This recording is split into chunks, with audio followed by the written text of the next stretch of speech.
Hello, everyone, and welcome back. Unfortunately, I had to stop recording the previous lecture. So we are on slide number 38. We had just finished speaking about the thought process, and then I had to unfortunately stop recording. So now we are going on to the next set of domains in the MSE, which is insight and judgment. So, when we're talking about insight, we're really referring to the client's self-awareness and their understanding of their illness and situation.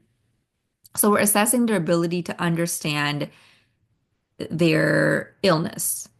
And judgment is the client's ability to make sound and rational decisions about safety, about health, about money, about various aspects of their life. And oftentimes, insight and judgment, they are closely linked because if you have a lack of insight, it can result in a lack, sorry, in poor judgment. So a lack of insight can often lead to poor judgment. So when we're assessing the client's insight, we can ask ourselves, what is the client's understanding of the world around them? What is the client's understanding of their illness? So, do they have good insight into their illness? So, do they know and are they aware and do they acknowledge that they have a mental illness? So, if we think back to the previous example I gave about auditory hallucinations, a client can have a diagnosis of a severe persistent mental illness such as schizophrenia, and they can have good insight where they know that the voices that they're hearing are because of their illness. They know that the voices they're hearing are not really real, but it's because of their symptoms. Someone that has poor insight, based on this similar example, they would not be able to differentiate from reality and the hallucinations. They wouldn't, there would be some sort of denial of their mental illness. So, insight is about recognizing whether the client has a grasp and awareness and understanding of their illness. Judgment is their ability to make sound and rational decisions. So, here we can ask, what have the client's recent decisions been like? Have they done anything to put themselves or others at risk or at harm's way? Are they behaving in a way that's motivated by perceptual disturbances or paranoia, right? So, what is your confidence in this client's decision-making abilities? And of course, with this, you can assess based on the client's real current circumstances, but you can also ask hypothetical questions. So, if you smelled smoke in a theater, what would you do? Right? So, a reasonable person that has good judgment, they would, if they were in the theater, they would probably try to leave. They would probably call 911 and try to get help. So you're also assessing this hypothetical situation based on what a rational person would do. So insight and judgment can give you some information about the client's overall mental status, and they are closely related because it can tell us about their reasoning. It can tell us about potential impulsivity. It can tell us about, the way they're self-monitoring. It can tell us a lot about the client.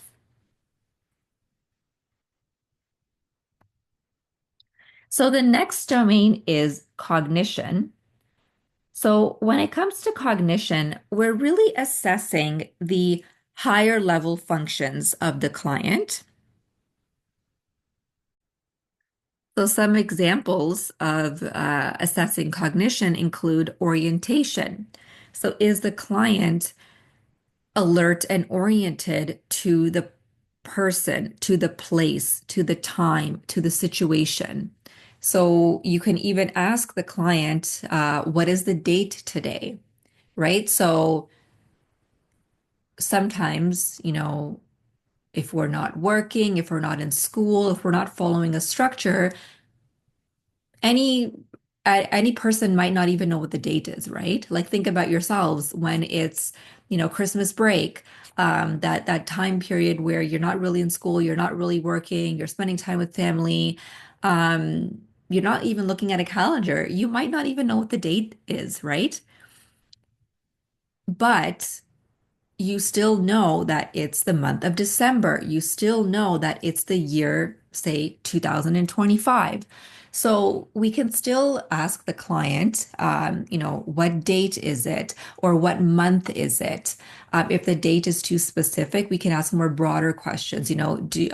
Where are we having this meeting today? Do you remember what my name is? What is your date of birth? What is the year today? So we're really trying to assess their orientation through examples like that. We can also assess their attention and their concentration. So, what is their ability to focus on tasks, right? Are they able to follow with the conversation that you're having with them? We could even, test their concentration based on small tasks if we feel that their concentration is potentially impaired. We can test their memory, short term as well as long term recall. We could even give them an example of some sort of abstract reasoning activity and see if they know what this means, right? Um, so, an example of that is say you ask the client, what does it mean when they say people in glass houses shouldn't throw stones, right? That's abstract, and they should be able to explain that to you. Of course, I understand that that example is very specific to North American, European, um, like idioms and metaphors. Maybe if you're dealing with someone that is not born and raised in a North American setting, they may not know what that means, right? So you have to use examples that the client has had some exposure to, keeping the culture, the language barriers in mind, right? Because it's not fair to use an example of abstract thinking that is very Western cultural focused if you're dealing with a client who has a language barrier, who maybe hasn't spent too much time in Canada, because that's not fair. They wouldn't know that, but that doesn't mean that they're cognitively impaired. So, the reason that we want to assess the client's cognition is because we're really trying to identify conditions that can affect their cognitive functioning um, from a, neurological perspective. So, is this impairment in their cognition because of their mental illness, or is it some sort of neurological disorder such as Alzheimer's or dementia? Or all the other things. Um, so we're really trying to differentiate between different conditions, right? Between mood disorders, between thought disorders, and between cognitive impairment.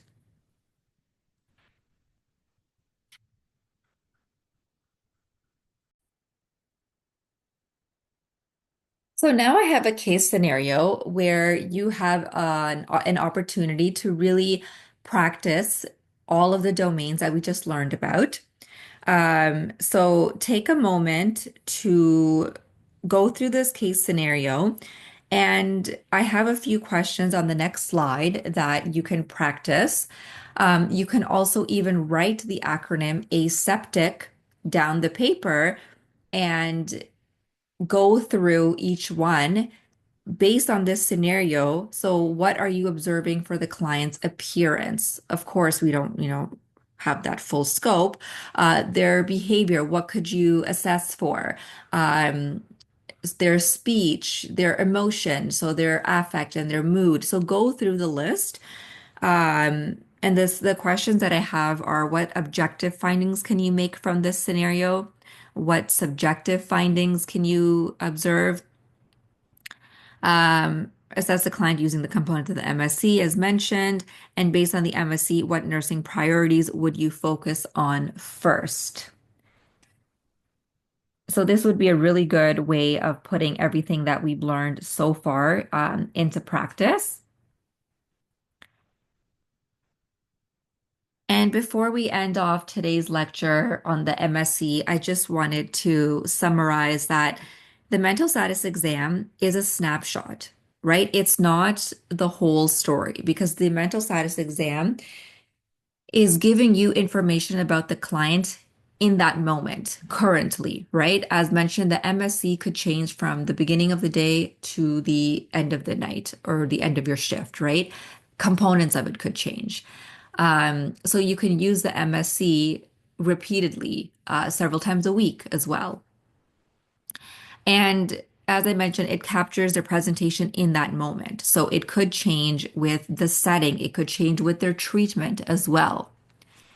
And we have to understand that the MSE, it's not just a checklist, right? We are working with a client that is struggling. So remembering that holistic approach, remembering why is this happening? Why is this client behaving this way, right? We're trying to be curious. What is their treatment plan? What are their medications? How long have they been taking these medications? Is this a new medication that they're taking and now have their symptoms worsened? Have their symptoms stabilized? Have they improved? Um, are they experiencing adverse effects from their medications, which is now showing up in the MSC, right? So, really trying to understand and put all the pieces of the puzzle together. And when we first start using components of the MSC, it can be a little bit challenging.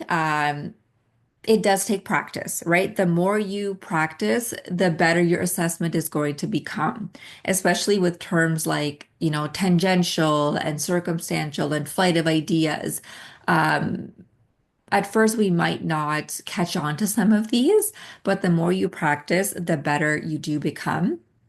So I encourage you, even during your work or your placements, or even your interactions with one another, think about the MSE components. I'm not saying go and psychoanalyze everybody, but it's a way of putting it into practice because the more you practice, the better you get at it. And I'll just do a quick review so everyone gets a snapshot of what we spoke about. So, aseptic is the mnemonic that you can use to remember the domains. Appearance, so we're observing the client's grooming, their hygiene, their clothing, their posture, eye contact. Behavior, we're really assessing for their level of activity, right? Are they hypoactive? Are they hyperactive? Are they agitated? Um, Are there any gestures or mannerisms? What is their level of cooperation with this interaction? When we're talking about speech, we're assessing the rate. So is it a slow rate? Are they speaking very slowly? Are they speaking rapidly? Is there pressured speech where they're speaking so quickly that you can't even get a word in, that you can't even interrupt them?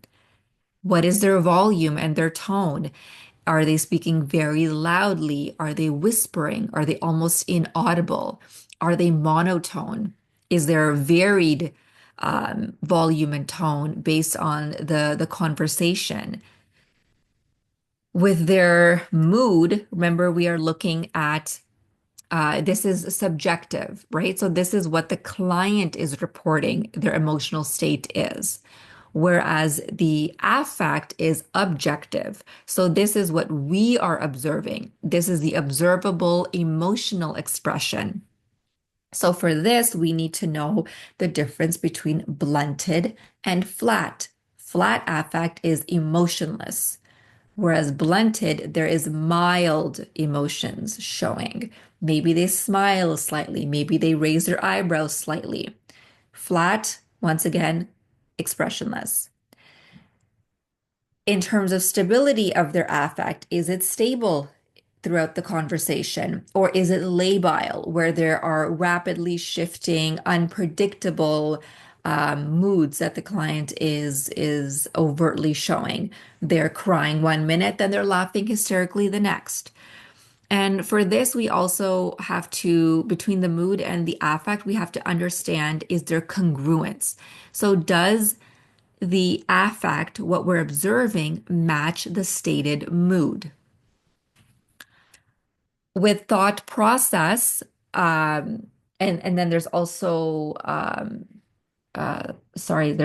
there's thought content as well. So with thought content, it's referring to what the client is thinking about. So their actual thoughts and their beliefs, right? So they could have delusions, which are a fixed false belief. They could have suicidal or homicidal ideation. With thought process, it's referring to how the client is thinking. So, is the structure of their thoughts organized and logical, or is it circumstantial, where they provide excessive details, irrelevant details, but eventually they return to the topic? Tangential is when they wander away from the topic and they never really get to the point. Flight of ideas. Do they jump around from one topic to another without completing their train of thought? When we're talking about perception, here we're trying to understand how the client is experiencing the world around them. So they could experience hallucinations, which have a sensory involvement. For auditory hallucinations, we want to know, are they experiencing command hallucinations? And if they are, we want to get more information on the content because they could be a risk to themselves or a risk to others. So we have to perform a risk assessment. The client could experience illusions, depersonalization, or even derealization. With cognition, we're assessing for higher functions, and for insight and judgment, we're assessing if the client has awareness of their illness and if they have the ability to make safe and appropriate decisions. So, when we are using the MSC, of course, we have to use objective and descriptive language, right? And we want to avoid labels like crazy or weird or strange. Um, and finally, knowing that the MSE, it guides the diagnosis, the treatment planning, and even the risk assessment. And we always have to assess for safety first. Is the client a risk to themselves? Are they a risk to others?